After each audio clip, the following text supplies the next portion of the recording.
नमस्कार दोस्तों, आप सब कैसे हैं। तो चलिए आज हम आप सबको बताएंगे तीन मूर्खों की कहानी। तीन मूर्खों की कहानी के माध्यम से हम आपको सुनाएंगे और नाम बताएंगे। नाम क्या है, करते क्या है, क्यों करते हैं। तो चलिए, अभी तक हमारे चैनल को सब्सक्राइब कर नहीं किया, लाइक नहीं, कमेंट नहीं किया तो तत्काल करिए। और बताइए आप लोग किस स्टेट से, किस जिला से हैं। कमेंट से ये होता है कि हौसला बढ़ जाता है कि हाँ ये जिला से है, तो हम भी सोचते हैं हमारे वीडियो से जिला से स्टेट देख रहे हैं। लाइक से होता है मेरा थोड़ा मनोबल बढ़ जाता है, खुशहाली आ जाती है कि हमको इतना लाइक मिला है। कमेंट जरूर अवश्य करें। तो चलिए हम आपको अपने वीडियो की तरफ ले चलते हैं। तो दोस्तों, एक बार की बात थी कि राजा जी, जो क्षेत्र के राजा जी होते थे, राजा जी अपने मंत्री से कहने लगे हैं कि हमें तीन मूर्खों से मिलाइए, हमें तीन मूर्खों से मिलाइए। हम जानना चाहते हैं कौन कौन से मूर्ख हैं और कहाँ पे मिलेंगे। आपको हम 7 दिन का समय दे रहे हैं। तो राजा जी कहने लगे मंत्री से, हम आपको 7 दिन का समय दे रहे हैं कि आप हमें अवश्य मिलाइए, आपको इनाम दिया जाएगा। तो मंत्री जी कहने लगे तो कोई बड़ी बात थोड़ा है, तो हम 4 दिन में आपको पेश कर देंगे आपके सामने। तो मंत्री जी तीन मूर्खों को ढूंढने निकल चुके हैं।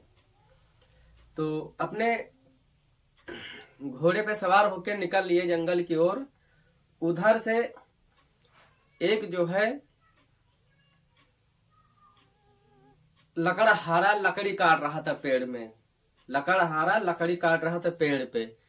यानी कि जिस तरफ बैठा था उस तरफ नहीं काट रहा था, जिस तरफ नहीं काटना चाहिए उस तरफ काट रहा था। यानी कि जैसे कि ये डार है तो हमको इधर बैठना चाहिए, इधर काटना चाहिए। तो वो क्या कर रहा था, इधर बैठा था इधर काट रहा था। ऐसे बैठा था ऐसा काट रही है। पेड़, ये पेड़ चली गए है, पेड़ पौधा है, पेड़ है तो उधर शाखा काटी, तो इधर बैठे इधर काट रहा था। तो मंत्री जी कहने लगे आप कौन हो। तो बताया मैं लकड़हारा हूँ, श्याम सुंदर हूँ, मेरा नाम है श्याम सुंदर, मैं लकड़हारा काट के बाजार ले जाता हूँ। तो आज हम नए तरीके से पेड़ काट रहा हूँ। तो मंत्री जी सोचने लगे ये है मूर्ख, अरे इसको पेड़ इधर बैठना चाहिए, इधर काटना चाहिए, तो इधर बैठा इधर काट रहा है तो गिर जाएगा पहले है। तो कहने लगे चलो आपको राजा साहब बुलाए हैं, आपको वहां नाम मिलेगा। तो कहने लगे ये नंबर 1 मूर्ख है। तो आपको हम दूसरे मूर्ख से मिलाते हैं।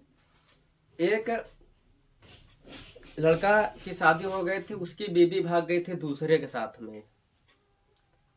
यानी मंत्री जी दूसरे के पास गए हैं तो एक लड़का जो है मटका में दही लेके जा रहा था। तो उसने पूछने लगे ये क्या है, इसको क्यों लेके जा रहे हो। तो कहने लगा मेरी औरत भाग गई थी तो उसको बच्चा हुआ है, तो इसलिए हमें खबर मिली है, तो इसलिए हम उसको दही लेके जा रहे हैं। तो मंत्री जी कहने लगे ये भी मूर्ख है, एक तो इसकी बीबी भाग गई, उसके बच्चा हुआ और ये भी दही लेके जा रहा है। तो कहने लगे चलो आपको मंत्री जी बुलाए हैं, आपको इनाम मिलेगा। कहने लगे ठीक, चल दिए। अब तीसरे की खोज करने लगे।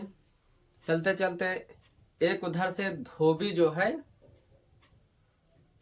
आ रहा था गधे पे बैठ के, और उसके ऊपर अपना बैठा था, अपने ऊपर कपड़ा रखे थे। तो मंत्री जी देख रहे थे गधा चल रहा, उसके ऊपर अपना बैठा है और अपने के ऊपर सर पे रखे है कपड़ा रखे है। तो मंत्री जी उसको रुकाए, बोलने लगे भैया कहाँ जा रहे हो। तो कहने लगा कि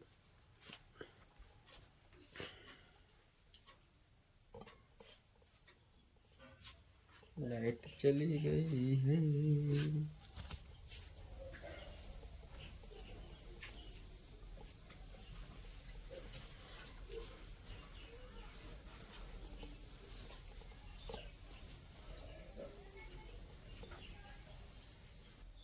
हम इसलिए गधा पे बैठे हैं क्योंकि गधे पर कपड़ा रखे थे इसलिए थक गया था और अपने जानवर से बहुत प्यार करता हूँ।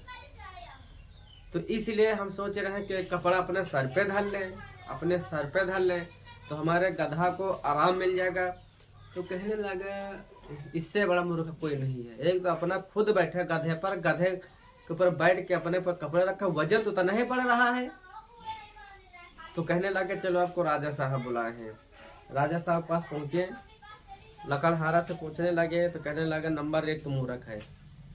दूसरे की बात बताएं, एक तो उसकी बीबी भाग गई, अब दही लेके जा रहे, ये भी मूर्ख है। तीसरा कहने लगा एक तो हम गधे पे बैठे हैं और उसके ऊपर अपन कपड़ा रखे हैं, तो कहने लगा ये भी मूर्ख है।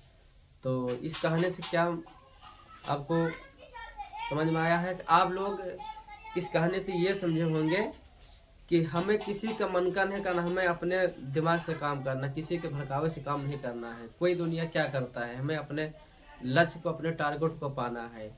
तो जय हिंद, जय भारत माँ।